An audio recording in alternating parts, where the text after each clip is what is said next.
Bonjour à tous.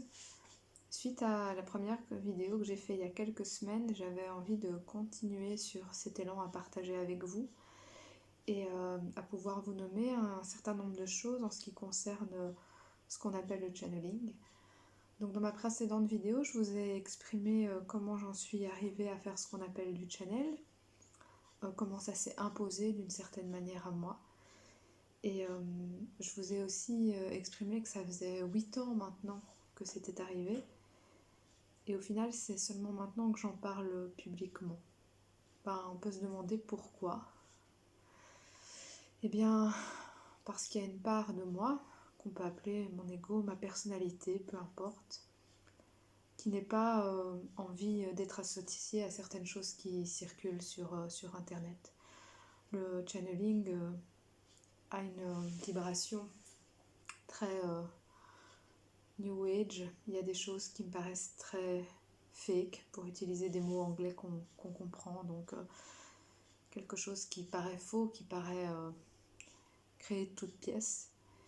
Et ce qui est très perturbant, c'est que ce genre de partage a énormément de vues, ce genre de partage a énormément de likes, ce genre de partage est diffusé de manière intense. L'idée n'est pas ici du tout de comparer ce que moi je peux faire avec ce que les autres peuvent proposer. Il n'y a pas d'idée de rivalité ou de conflit de territoire. C'est vraiment pas là que ça se situe. Il y a juste qu'il y a des choses qui sont partagées et les gens sont goût, les gens ont l'air de trouver ça merveilleux, génialissime. Et ça nous coupe totalement de notre nature terrestre. Ce sont des messages qui peuvent avoir du sens mais qui sont très généraux.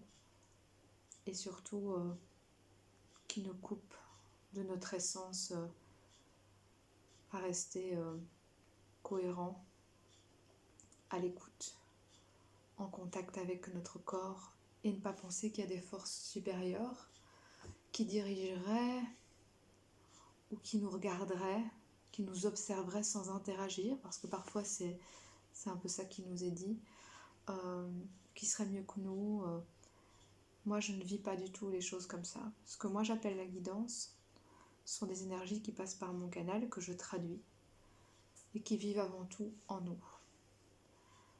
À partir du moment où on prend conscience qu'on n'est scindé de rien, à partir du moment où on prend conscience que tout ce qui vit, tout ce qui nous entoure est en totale reliance avec nous, même si je reconnais qu'un arbre c'est un arbre, que je peux le nommer, que je peux lui donner un nom, que je peux comprendre comment il fonctionne, comment il communique, eh bien je garde à l'esprit que je ne suis pas dissociée de lui, qu'on forme un tout.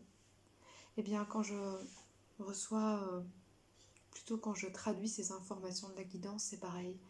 Je ne vois pas ça comme quelque chose de dissocié de moi, c'est quelque chose qui vit avant tout en moi.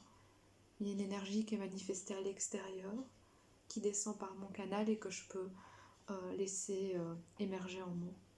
Alors ce qui est très perturbant, c'est que dans tous les channelings qu'on peut voir sur internet, et avec lesquels malheureusement moi je ne me sens pas du tout en résonance, il y a des choses, des phrases qui sont dites qui ressemblent très très fort à ce que je peux recevoir. Mais ce n'est pas les mots qui sont importants. Dans le processus de channeling, souvent la guidance le dit, ce ne sont pas les mots qui sont importants, c'est la vibration. Les mots, ils peuvent être creux, ils peuvent être vifs de sens, ils peuvent comporter une énergie qui n'est pas porteuse de vie. Ce qui est important, c'est la vibration. C'est revenir au cœur de notre humanité et surtout faire appel à sa guidance, c'est pas une fuite dans les mondes spirituels. Faire appel à sa guidance, c'est profondément accepter de redescendre dans sa réalité d'incarnation terrestre et revenir dans la vie là, telle qu'on nous l'a présentée, telle qu'on se l'est offerte en venant sur Terre. Alors ça me tient vraiment à cœur parce que je suis vraiment poussée ces derniers mois, ces dernières années, à me rendre accessible. Je cherche pas à avoir des clients. Forcément, Si la vie me pousse à aller sur une voie, il est logique que j'ai besoin de vivre comme tout le monde. Et donc j'ai une activité d'indépendant. Mes séances sont des tarifs.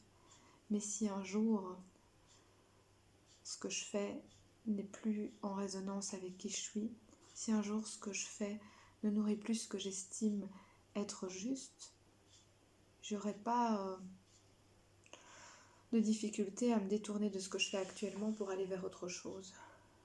Et l'argent, c'est que une énergie qui permet de troquer. Ici, on troque un service contre de l'argent. Donc oui, mes prestations ont des coûts, sont payables en euros. Mais je ne cherche pas à décrédibiliser des gens pour moi recevoir des clients. Parce que déjà, j'ai pas de clients. J'ai des êtres humains avec qui je partage, avec qui je rentre en résonance. Et surtout, à chaque fois que je reçois quelqu'un ou que je partage un espace où j'utilise cette réceptivité en tant que channel, je suis enseignée. Je suis enseignée à un niveau que je pourrais même pas nommer. C'est nourrissant pour mon être, c'est nourrissant pour ma vie, c'est nourrissant pour mon parcours, pour mon chemin. Alors voilà, cette petite vidéo est là pour continuer à pouvoir partager avec vous à partir de l'espace de mon cœur, de l'espace d'où j'en suis maintenant, pour pouvoir démystifier à nouveau, j'insiste là-dessus, le phénomène du channeling et, pouvoir revenir à un espace de conscience où toutes ces transmissions de guidance ne sont pas des fuites et surtout qu'elles puissent rester dans un espace du sacré. Alors c'est bien de rendre accessible au plus grand nombre, mais il ne faut pas du coup que ça devienne de la surconsommation. C'est comme pour tout. Si à un moment donné, je fais quelque chose de qualité, un travail de qualité, et qu'à un moment donné, je veux le rendre disponible de manière illimitée, parfois, il va m'arriver de perdre l'essence de ce que je fais. Et donc, l'idée, c'est pas de passer par de la marchandise de moins bonne qualité pour pouvoir la diffuser au plus grand nombre. Et là, des fois, j'ai l'impression que c'est ce qu'on fait avec le développement personnel, le channeling ou plein d'autres choses. C'est que on diminue la qualité, les gens s'extasient, on diffuse et on dit oui, mais c'est bien comme ça, les gens, ils vont connaître, ils vont savoir c'est quoi. Mais non, c'est pas ça, on perd l'essence.